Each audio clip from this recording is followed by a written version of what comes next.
Well, hey guys, welcome back to the channel. In this video, I'm going to be demonstrating how to make some wooden pistol grips. I normally don't do commission work, but a police officer friend of mine asked me to make a set of wooden grips for his personal 38 caliber pistol. So it was easy to say yes.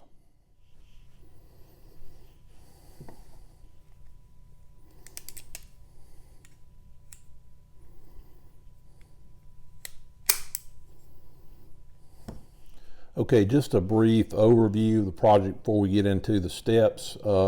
First of all, you'll notice that I used zebra wood was the wood that we chose because of the beauty of the grain pattern. And you'll notice that I've kind of oriented the grain to go lengthwise with the grip.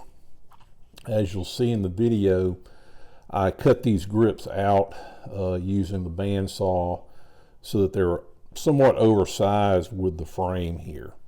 So you want to make sure that these, when you first cut them out, they're a little bit oversized because you're going to be shaping them down later. One of the challenges was getting this part of the grip notched out to fit with this part of the metal frame. So for this, I used the bandsaw, and you'll see me doing that in the video. If you have a router table, you might be able to pull that off with the router, but you'll see me using the bandsaw to get this area notched out right here. Now you can see that the pistol frame has a pin in it, and that went with the original grips that came with this 38 caliber pistol. And so I drilled holes. I matched those up with my wooden grips to make sure that they fit with the metal frame.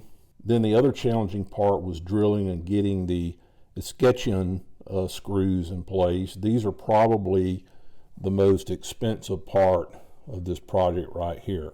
It's called an Escutcheon screw, and that's what secures the grips to the metal frame here. And you can see I had to drill offset from this little spring in the middle. I had to offset it so it's not centered here in the grip itself. But this is the most expensive part of this project. I got these from a company called Brownells, and I'll have a link in the description field. But once I got those in place, I was able to secure these to the metal frame so that they're not moving around.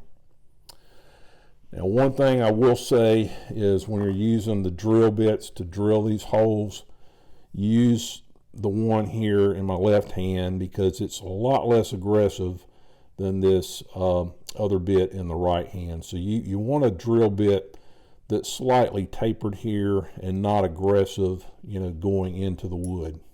And once I got those holes drilled, it was just a matter of taking these off and going back over to the sander, the belt sander, and hand sanding, and just making these to where they would fit flush with the frame here.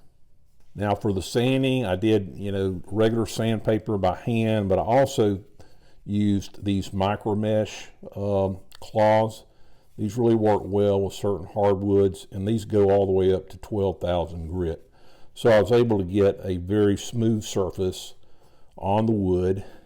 Now some people like to use true oil to do their finish, and you can put 2 or 3 coats of the true oil on here and lightly sand, I think, in between, or steel wool in between coats. But I just put on about 3 coats of plain Danish oil, and I think it turned out really nice.